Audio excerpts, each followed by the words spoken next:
This is going to be another very brief video, but it's illustrating an incredibly important point, and that is how to root so that as you're moving through the form and going through posture after posture, that you're actually rooted and are able to display Peng.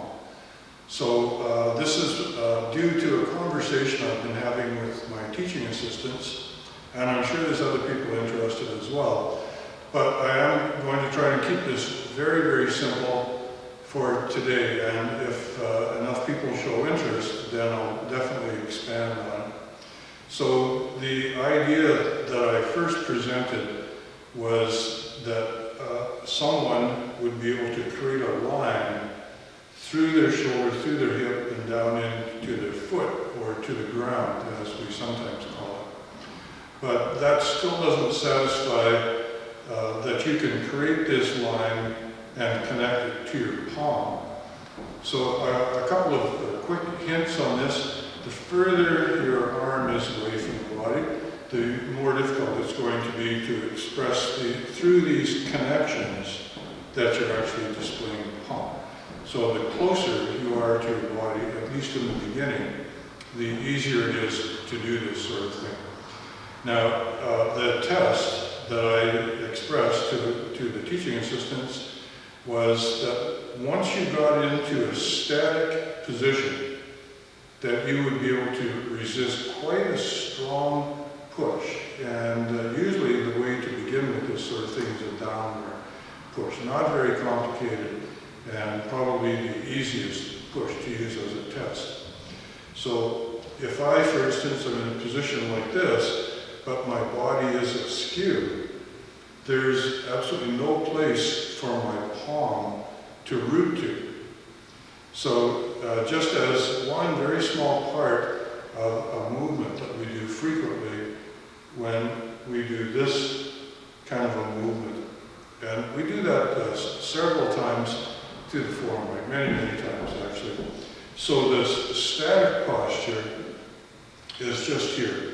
And so what I'm doing now is I'm dropping my shoulder and my elbow both onto my hip, and then any movement of my arm that doesn't involve movement of the waist is going to break that connection. So that's going to be the second part.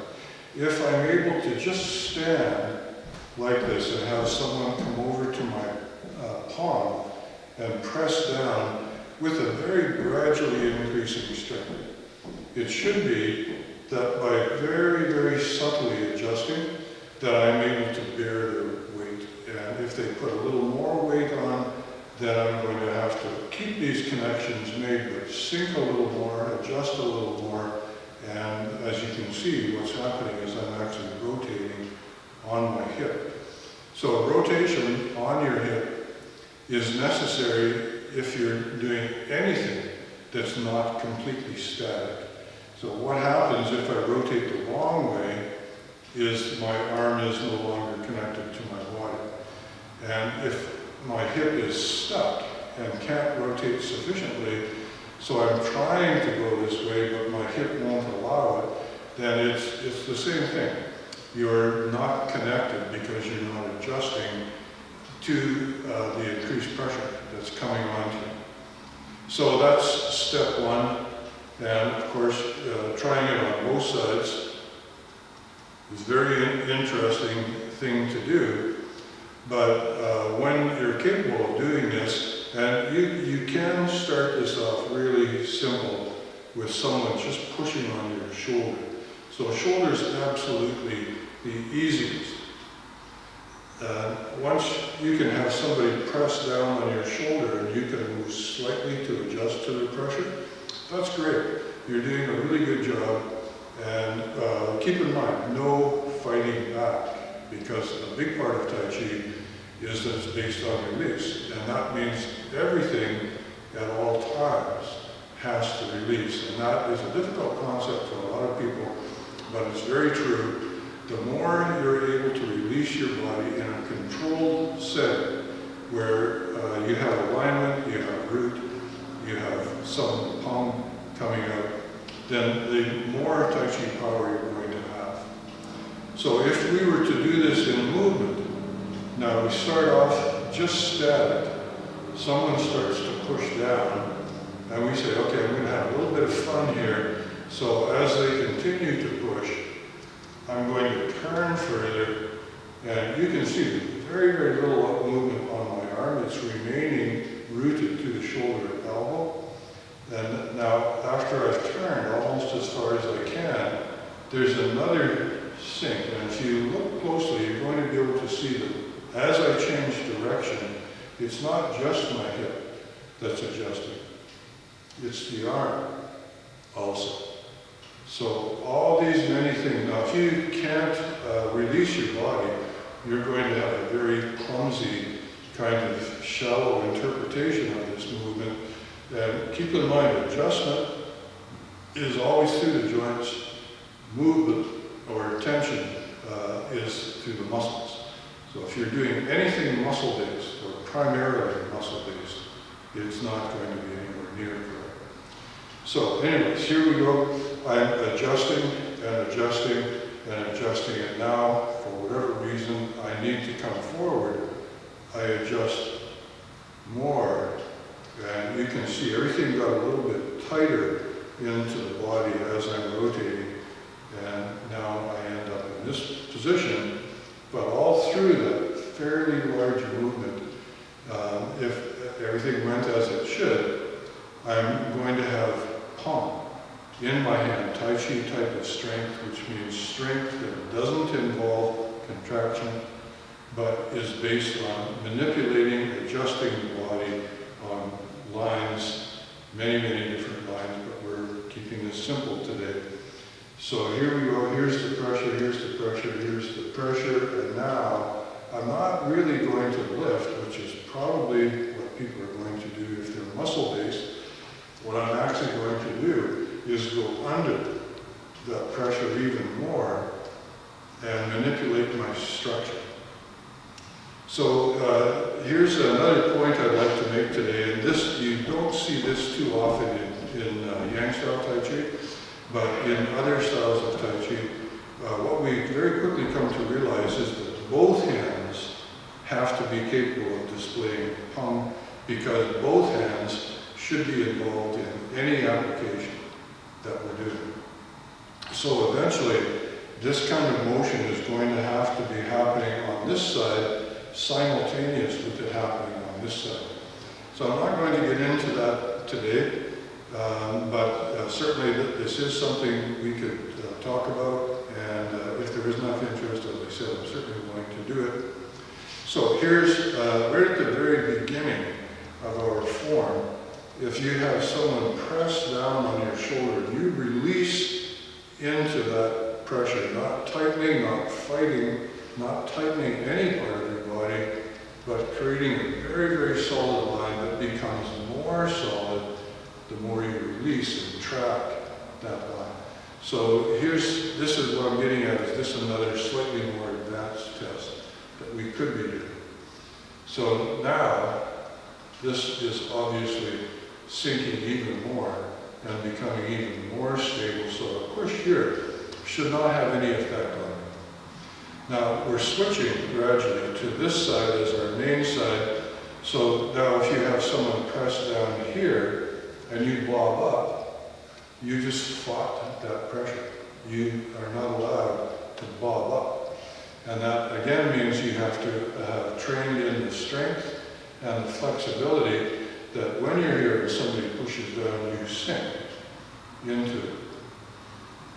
Continue to sink into it. You can see I'm rotating backward all through this. So now let's juice this up a little bit and have a little more interesting test. What if somebody now presses down on this shoulder when you're just standing here? Are you going to be able to come forward at all? Or are you going to collapse? And to add even another element to it, are you going to be able to raise this arm as the posture calls? So you can see that this one very, very simple idea, this should be everywhere in Tai Chi. And it should be in every posture on both sides And if you're really releasing into it and letting go of the excess tension that too many of us carry around, you're going to start finding that your torso starts to move in more unexpected ways than you think. For instance, to sink this shoulder as I'm coming forward means that my chest and my back and even into the armpit and rib area have to make adjustments. Now, if you're used to sticking your chest out and you're kind of locked in that position, it's not going to work out very well for you. You may be able to withstand a bit of a push, but your power is never going to be very great in Tai Chi terms. So, as I said, very short, and about the rear. How do we produce power there simultaneous with the forward going power? So that's it. I hope I've stimulated you to think about this and provided appropriate examples of things we can do or think about when we're going through the form.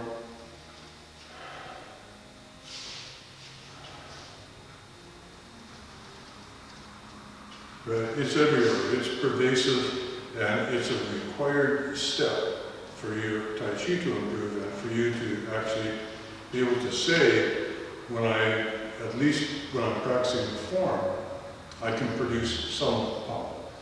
And here's a closing statement for you. The great master, Hong Jun Shen, he was one of the very few that we know Chen Taijiquan gave the art to and told Hong Jun Shen that he had no empty postures and that everything he was doing correctly.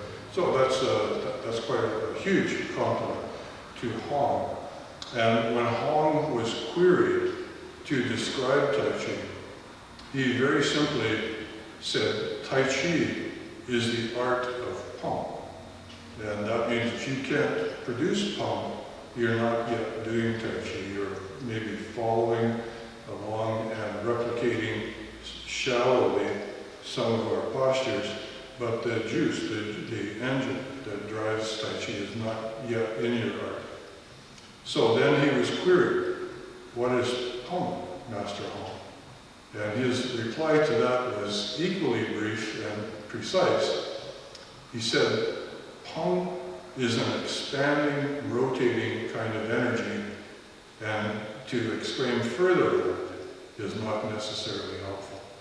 And why he thought it wouldn't be helpful for an untrained person, someone that hasn't spent years practicing the art, is that he believed that most untrained people would not be able to tell the difference between someone just moving and basically doing external style of movements and somebody doing internal. The difference is quite subtle. Trained people can see it and they can tell if it's present or not, but untrained people really can't tell. So he thought that trying to explain it further would not be helpful. So Tai Chi is the art of Peng, and Peng is a rotating, expanding kind of energy, and that's what we demonstrated today. So thanks for watching this, and I hope that your thinking is stimulated. If you would like me to expand on this, make sure you comment and let me know that you have an interest, and I'll juice it up a little bit for next time around. Bye for now.